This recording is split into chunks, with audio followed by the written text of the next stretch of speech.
Então vamos lá. Espero que você já esteja com a sua Bíblia aí. Nós vamos usar bastante. E outros versos nós vamos ver diretamente aí na tela, por isso nós vamos utilizar a apresentação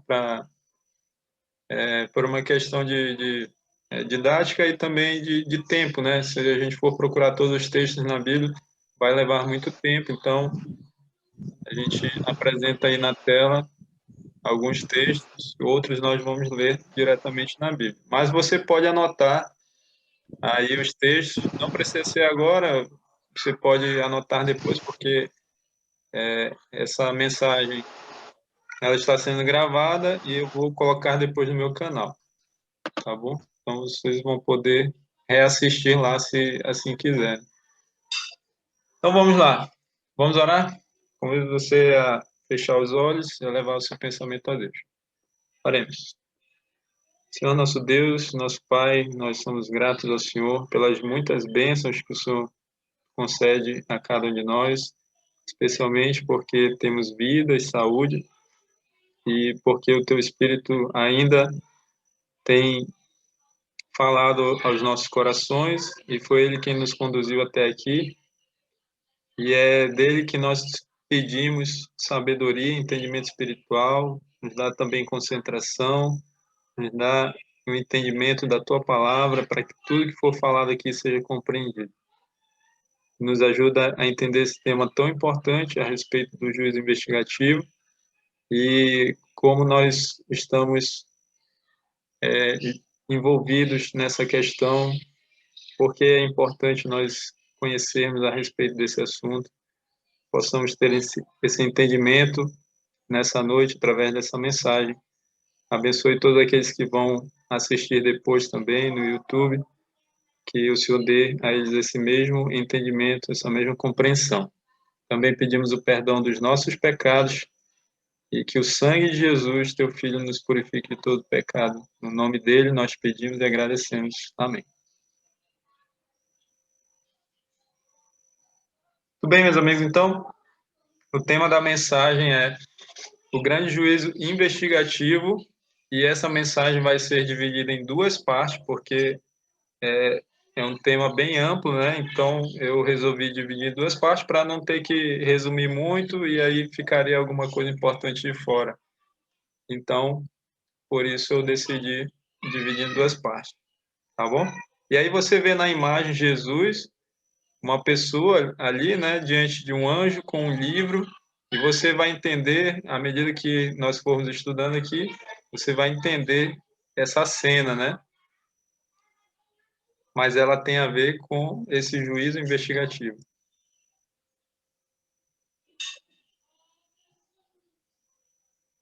Muito bem, deixa eu voltar aqui. Eu peço que você abra a sua Bíblia em Daniel capítulo 7. Esse é o texto base dessa mensagem, tá? Daniel capítulo 7.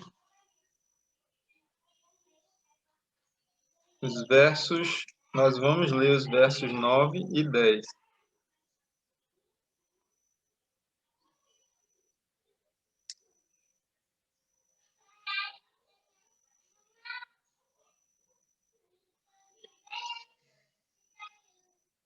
Ok?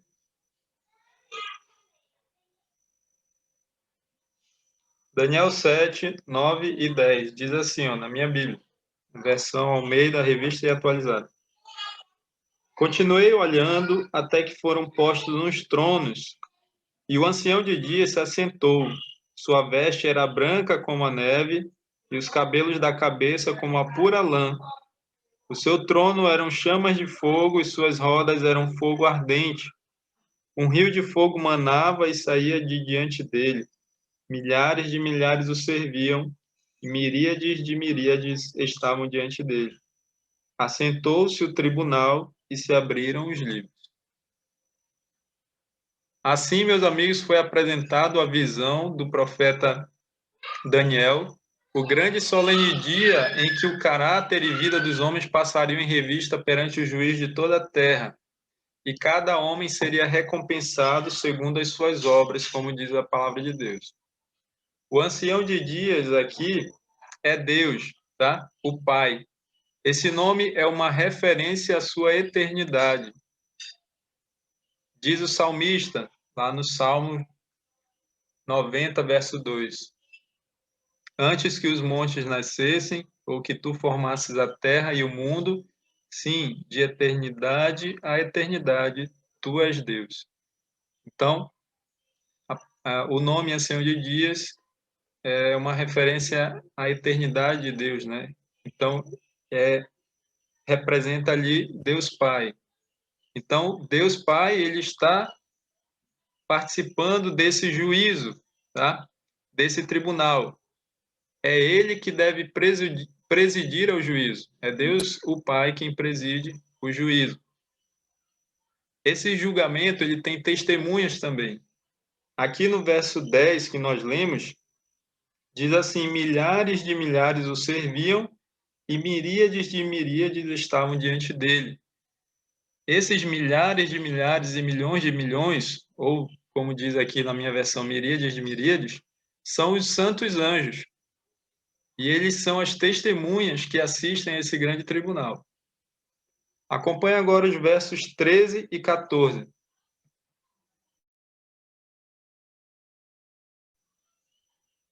De Daniel 7, tá? Eu estava olhando nas minhas visões da noite, e eis que vinha com as nuvens do céu um como filho do homem, e dirigiu-se ao ancião de dias, e o fizeram chegar até ele. Foi-lhe dado domínio e glória e o reino para que os povos, nações e homens de todas as línguas o servissem. O seu domínio é domínio eterno que não passará, e o seu reino jamais será destruído.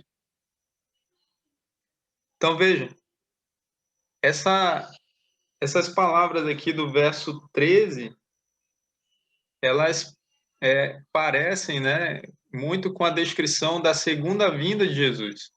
Mas a vinda de Cristo aqui, que é o Filho do Homem, né? Jesus várias vezes se referiu a ele como Filho do Homem. Então, Filho do Homem aqui é Jesus, é o Deus Filho, tá? A vinda de Cristo aqui não é a sua segunda vinda à Terra. Jesus vai até ao Ancião de Dias, até Deus o Pai, no céu, para receber o que está aqui no verso 14. Veja aí na sua Bíblia, para receber o domínio, a glória, o reino, certo? Tudo isso será dado a Jesus no final de sua obra de mediador. O que é a obra de mediador de Jesus? É o mesmo que dizer que Jesus é o nosso advogado, ou Jesus é o nosso sacerdote, ou Jesus é o nosso mediador. Tudo é a mesma coisa. Isso aí se refere à obra de Jesus como o intercessor, como a obra de Jesus como nosso advogado, né? Como aquele que vai diante do Pai para nos defender, para defender todo pecador arrependido, melhor falando, né? Então, Jesus, como nosso mediador é uma pessoa que está no meio. É ele quem faz a ligação entre o homem e Deus. Então, Jesus é esse que faz a ligação entre nós e o Pai. Por isso, ele falou assim: ninguém vem ao Pai senão por mim. Ninguém pode chegar até Deus o Pai se não for por meio de Jesus Cristo. Tá? Então, é esta vinda de Jesus e não o seu segundo advento à Terra que foi predita nessa profecia. Ou seja, Jesus vai até o Pai nas nuvens do céu, como diz aqui no verso 13, para receber do Pai o que está no verso 14, o domínio, a glória e o reino. E, na continuação, fala do domínio de Jesus, que será um domínio eterno, que não passará, e fala do seu reino, que jamais será destruído. Então, tudo isso aqui, meus amigos, Jesus vai receber depois que ele terminar a sua obra como nosso advogado, tá? Ou seja, quando Jesus tiver defendido todos os seres humanos diante do Pai, tiver julgado, melhor dizendo, e também ter intercedido por todo ser humano, então, terminada essa obra, Jesus vai até o Pai e então ele vai receber o domínio, o reino, a glória, e então, a partir daí, o seu reino será estabelecido nessa terra. Esse reino será um reino eterno, que não passará, que jamais será destruído. Quem acompanhou, quem está acompanhando a classe bíblica, nós falamos sobre isso lá quando eu dei a aula sobre Daniel capítulo 2. Quem não assistiu, está lá no meu canal. Você procura lá Levi Maia, Daniel 2, aí vai aparecer para você. E lá, na profecia de Daniel capítulo 2, nós vemos que no final da profecia é dito que Jesus vai estabelecer o seu reino na terra, e que esse reino será um reino eterno, que jamais passará, que jamais será destruído. Tá bom? Meus amigos, no juízo de investigação, não são todos os seres humanos que serão julgados. Isso aqui é interessante você saber, é importante. Veja, somente os casos do povo professo de Deus é que serão considerados no juízo investigativo. O julgamento dos ímpios acontecerá depois, será uma obra distinta e separada, e acontecerá depois do juízo investigativo. Então, o juízo de Deus, o juízo final, ele é dividido em 3 partes. A primeira parte é o juízo investigativo. A segunda parte, nós vamos falar na parte 2 dessa mensagem, tá? Ela acontecerá depois da volta de Jesus. E, então, enquanto no juízo investigativo, que é a primeira fase do juízo de Deus, somente aqueles que são do povo professo de Deus é que serão julgados, os ímpios serão julgados somente depois, na segunda fase, que vai acontecer depois da volta de Jesus. Então, a primeira fase acontece antes da volta de Jesus, e somente aqueles que têm o seu nome inscrito no livro da vida que serão julgados, enquanto a segunda fase acontecerá depois da volta de Jesus, e somente os ímpios é que participarão. Tá bom? Olha só esse texto. Olha só o que diz 1 Pedro 4,17. Acompanha aí. É tempo que comece o julgamento pela casa de Deus. E se primeiro começa por nós, qual será o fim daqueles que são desobedientes ao Evangelho? Veja, esse texto é bem claro, dizendo que o juízo começa pela casa de Deus, o julgamento começa pela casa de Deus. Então, como eu disse, somente aqueles que fazem parte do povo de Deus, aqueles que em algum momento da vida aceitaram a Jesus Cristo como seu Senhor e Salvador, e, portanto, tiveram seu nome inscrito no livro da vida, somente esses é que serão julgados na primeira fase, que é a fase do juízo investigativo. Tá bom? Veja, Pedro diz aí, qual será o fim dos que desobedecem o evangelho? Os que desobedecem o evangelho, meus amigos, nem serão julgados nessa primeira fase. Eles automaticamente já estão condenados. E eles vão participar sim do juízo, mas somente na segunda fase, que você vai entender na próxima mensagem, daqui a 2 semanas. Tá bom? Conforme Daniel 8,14, é bom que você leia. A gente está com a Bíblia aberta em Daniel, né? Então vamos ler. A profecia de Daniel 8,14 diz assim: Ele me disse, até 2.300 tardes e manhãs e o santuário será purificado. Na parte 2 dessa mensagem, eu vou explicar melhor o que significa essa purificação do santuário. Mas ela significa o início do juízo investigativo. Para que o santuário seja purificado, Jesus precisa julgar as pessoas, né? Jesus precisa fazer, então, a sua obra como juiz, como advogado e também juiz. Tá bom? E aí, depois vocês vão entender melhor por que o santuário precisa ser purificado. Mas o juízo investigativo, ele deveria iniciar depois desses 2.300 dias, porque quando a Bíblia fala tarde de manhã, está se referindo a um dia. Só que em profecia, um dia literal significa um dia profético. Então são 2.300 anos.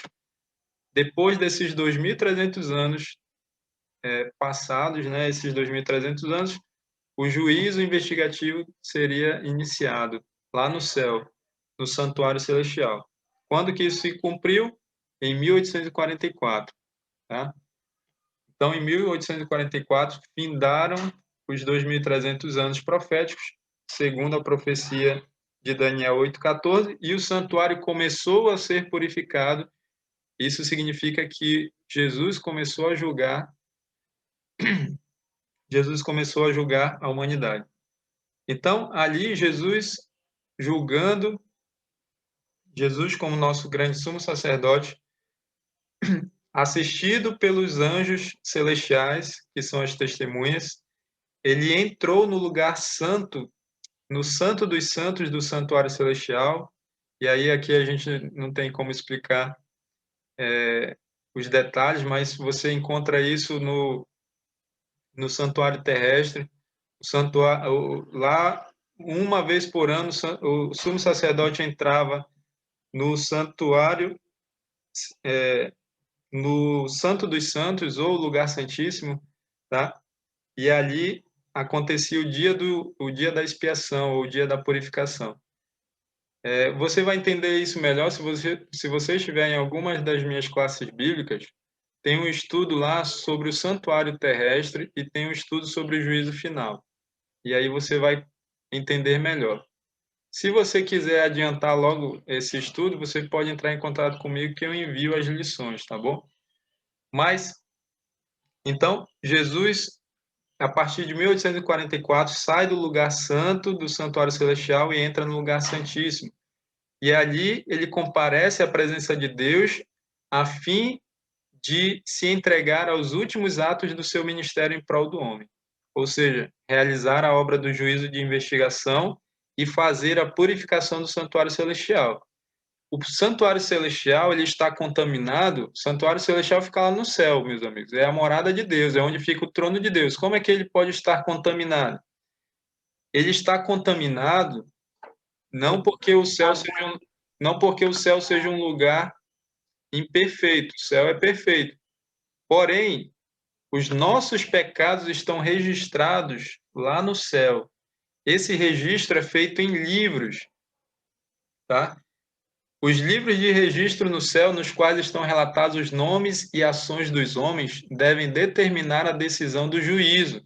Então, para julgar o ser humano, Deus vai se basear nesses livros de registro. Daqui a pouco vamos falar sobre alguns desses livros, tá? Olha só o que diz o profeta Daniel.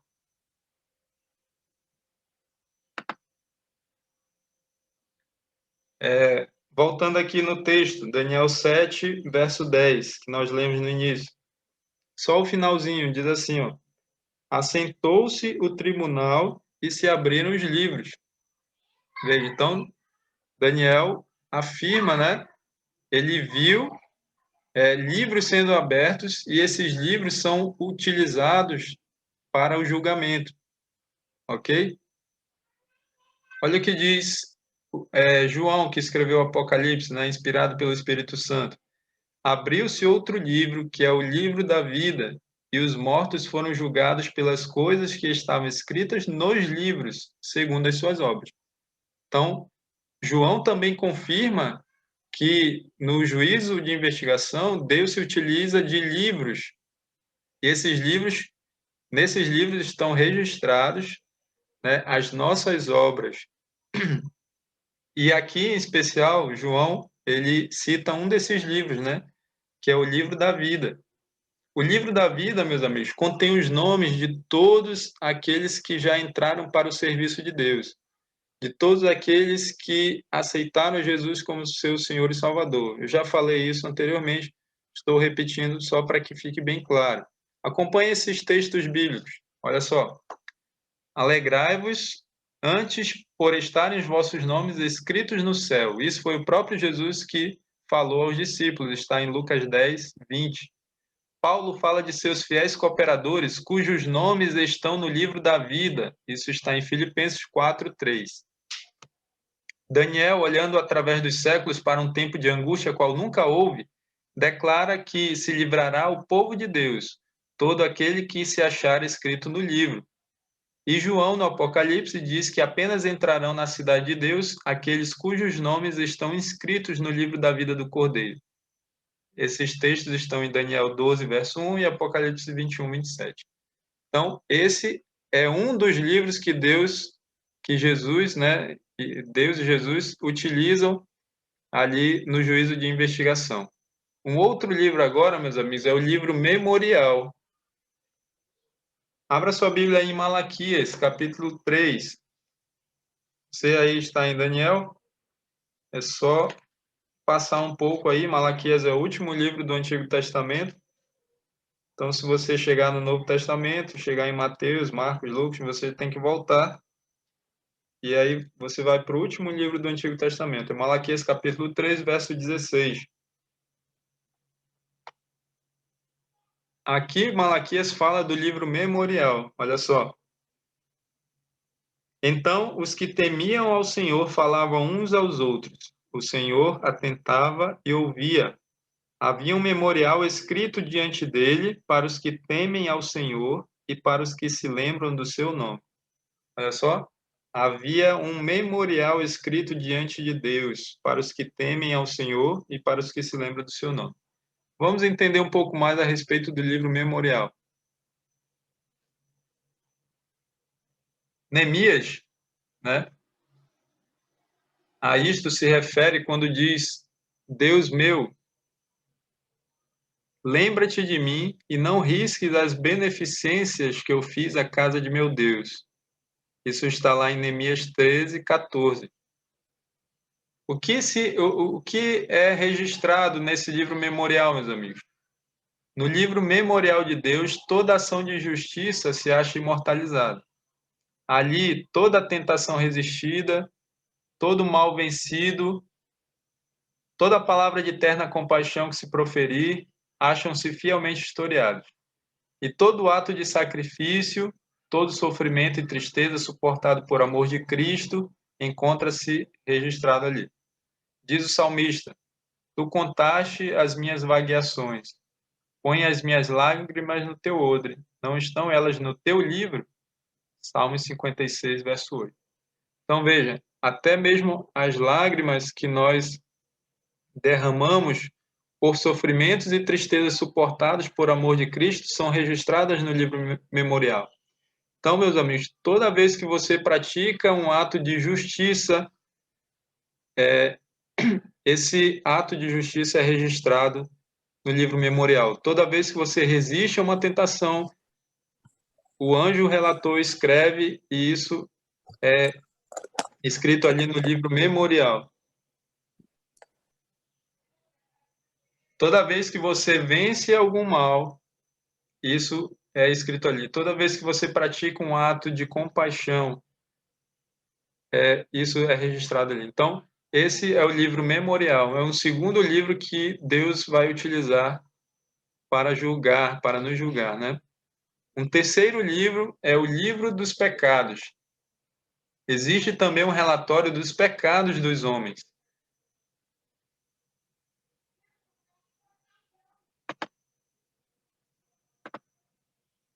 Olha só o que diz na Bíblia, alguns versos que falam a respeito do livro dos pecados. Porque Deus há de trazer a juízo toda a obra, e até tudo que está encoberto, quer seja bom, quer seja mal. Os propósitos e intuitos secretos aparecem no infalível registro, pois Deus trará à luz as coisas ocultas das trevas e manifestará os desígnios dos corações. Isso está em 1 Coríntios 4, verso 5. Eis que está escrito diante de mim as vossas iniquidades, e juntamente as iniquidades de vossos pais, diz o Senhor. Isso está em Isaías 65, verso 6. Então, vejam, todos esses textos aí falam que existe um registro dos nossos pecados. E são esses registros dos nossos pecados, meus amigos, que contaminam o santuário celestial, tá? Esse primeiro texto aí, não tem a referência, tá? Mas é Eclesiastes 12, 14. esse texto que diz que Deus vai trazer a juízo toda a obra, até as que estão escondidas. Tá bom? Então, são esses pecados que estão registrados nesses livros lá no céu, que contaminam o santuário celestial, e é por isso que é preciso fazer uma purificação desse santuário. Por isso que a profecia de Daniel 8,14 diz que o santuário seria purificado. Nós vamos falar mais a respeito dessa purificação do santuário na parte 2 dessa mensagem, tá bom? O que é registrado no livro dos pecados?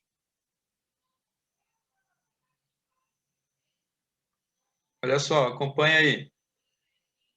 Toda má palavra, todo ato egoísta, todo dever não cumprido e todo pecado secreto, juntamente com toda artificiosa hipocrisia, advertências ou admoestações enviadas pelo céu e que foram negligenciadas, momentos desperdiçados, oportunidades não aproveitadas, influência exercida para o mal, juntamente com seus resultados de vasto alcance. Tudo é escrito pelo anjo relator.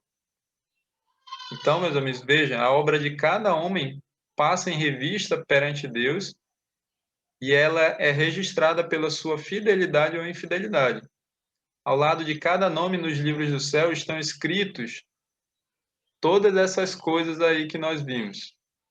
Toda vez que eu ou você falamos uma má palavra, isso é registrado nos livros do céu, ao lado do nosso nome. Toda vez que praticamos algum ato egoísta, toda vez que nós deixamos de cumprir um dever, todo pecado secreto, né, que para os homens pode ser secreto, mas para Deus não. Por isso que diz lá em Eclesiastes 12,14 que Deus há de trazer a juízo todas as obras, até as que estão escondidas, quer sejam boas, quer sejam más.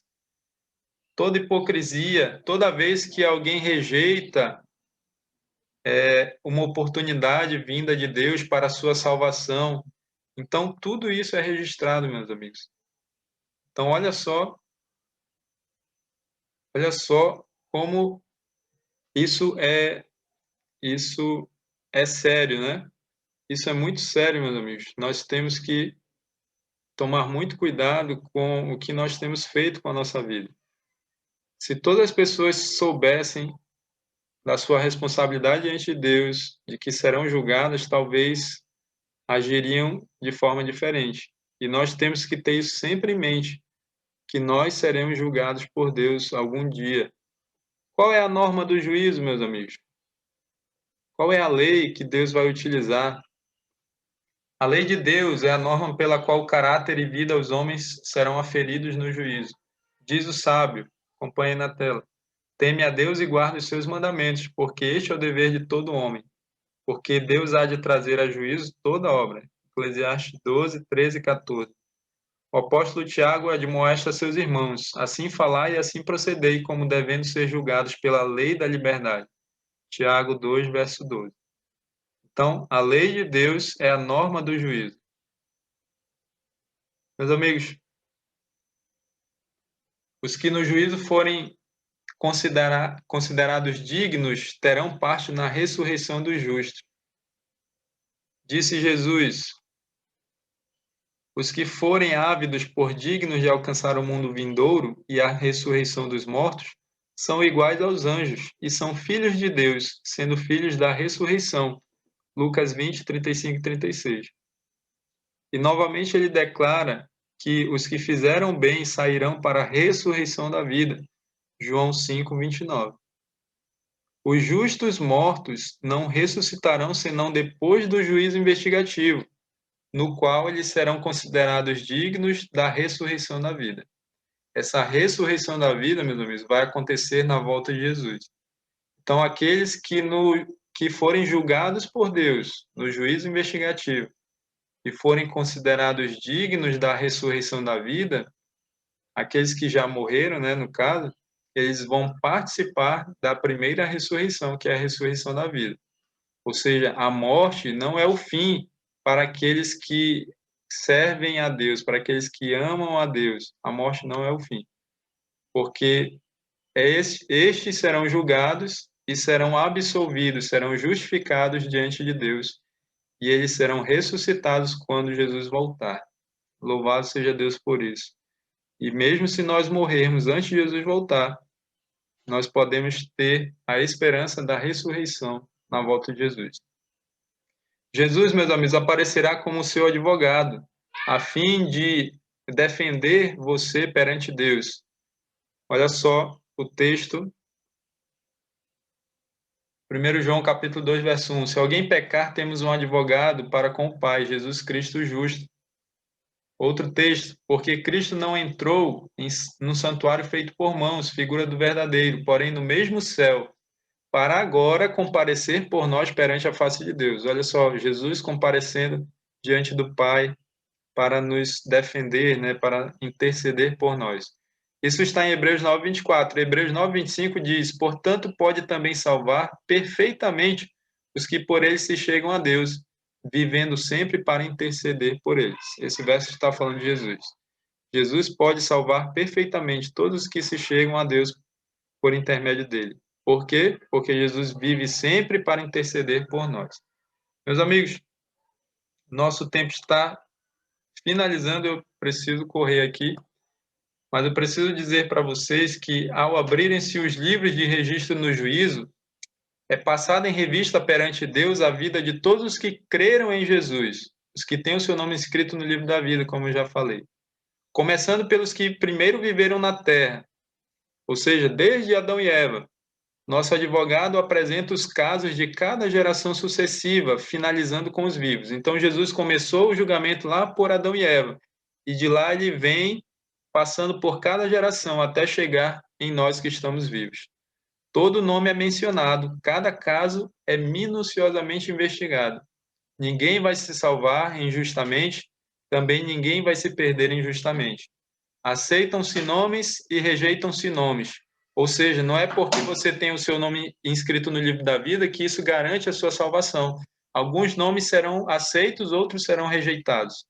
Quando alguém tem pecados que permaneçam nos livros de registro, para os quais não houve arrependimento nem perdão, seu nome será apagado do livro da vida, e o relato de suas boas ações será apagado do livro memorial de Deus. Então, não importa se você tem ali no livro memorial vários registros de coisas boas que você fez, tudo isso será apagado se o seu nome também for apagado do livro da vida. Olha só, o Senhor declarou a Moisés, aquele que pecar contra mim, a este riscarei eu do meu livro. Êxodo 32, 33. E diz o profeta Ezequiel, desviando-se o justo da sua justiça e cometendo a iniquidade, de todas as suas justiças que tiver feito, não se fará memória. Olha só, está falando do livro memorial. Serão apagados todas as suas obras, todas as suas justiças, né, serão apagadas do livro memorial. Isso está lá em Ezequiel 18, 24. Todos os que verdadeiramente se tenham arrependido do pecado e que pela fé tenham reclamado o sangue de Cristo como seu sacrifício expiatório, tiveram perdão acrescentado ao seu nome nos livros do céu. Assim, eles se tornaram participantes da justiça de Cristo. Eles foram justificados. E assim, será verificado que o seu caráter está em harmonia com a lei de Deus. Seus pecados serão riscados, ou seja, em vez do seu nome ser apagado do livro da vida, o que vai ser apagado para os justos, para os salvos, serão os seus pecados. É assim que o santuário é purificado. Os pecados são apagados dos registros do céu. E assim eles serão considerados dignos da vida eterna. O Senhor declara pelo profeta Isaías, eu mesmo, sou o que apago as tuas transgressões por amor de mim e dos teus pecados não me lembro. Isaías 43, 25. Disse Jesus, o que vencer será vestido de vestes brancas, e de maneira nenhuma arriscarei o seu nome do livro da vida, e confessarei o seu nome diante de meu Pai, diante de seus anjos. Qualquer que me confessar diante dos homens, eu confessarei diante de meu Pai que está nos céus. Mas qualquer que me negar diante dos homens, eu negarei também diante de meu Pai que está nos céus. Apocalipse 3, verso 5, Mateus 10, 32 e 33. Meus amigos, que triste será quando o nosso nome for passado nos livros, for passado ali no julgamento diante de Deus, e Jesus, em vez de confessar o nosso nome diante de Deus, negar o nosso nome. Jesus disse que ou ele confessará o nosso nome diante de Deus, se nós o confessarmos hoje diante dos homens, ou então ele irá negar o nosso nome diante de Deus, se nós o negarmos hoje diante dos homens. E aí eu pergunto para você, tem você confessado a Jesus diante dos homens ou tem você negado a Jesus diante dos homens? Será que você já tem o seu nome inscrito no livro da vida? Para isso você precisa aceitar a Jesus como seu Senhor e Salvador, senão você nem passará pelo juízo de investigação. Você vai participar só da segunda fase do juízo, onde participarão todos os perdidos. Então não deixe isso acontecer na sua vida. Aceite a Jesus Cristo como seu Senhor e Salvador. Peça que Ele inscreva o seu nome no livro da vida e, a partir daí, viva uma vida de fidelidade à lei de Deus, que é a norma do juízo. Viva uma vida de comunhão com o Senhor Jesus Cristo. Confesse a Jesus diante dos homens e, assim, você estará preparado para ser absolvido quando o seu nome passar no livro do céu, no julgamento final. Nós precisamos finalizar, meus amigos. Eu vou orar aqui, talvez, eu não sei se vai dar tempo de terminar, mas logo em seguida vai terminar. Se você quiser, pode retornar depois. Senhor nosso Deus, muito obrigado, porque apesar de sabermos que um dia todos serão julgados, isso não é ruim para aqueles que serão salvos. O juízo só vai confirmar que nós tivemos uma vida de fidelidade ao Senhor e, por isso, quando nosso nome for passado, nós seremos justificados e seremos salvos. Muito obrigado por isso, nos ajuda a aceitar o Senhor Jesus como nosso Senhor e Salvador. Inscreva o nosso nome no livro da vida e ajuda-nos a viver uma vida digna de sermos considerados dignos de receber a vida eterna. É no nome de Jesus que nós pedimos e agradecemos. Amém. Bem, meus amigos, vai já encerrar. Eu agradeço a todos vocês que estiveram aqui, que Deus abençoe vocês. Se alguém quiser voltar para tirar alguma dúvida, volte pelo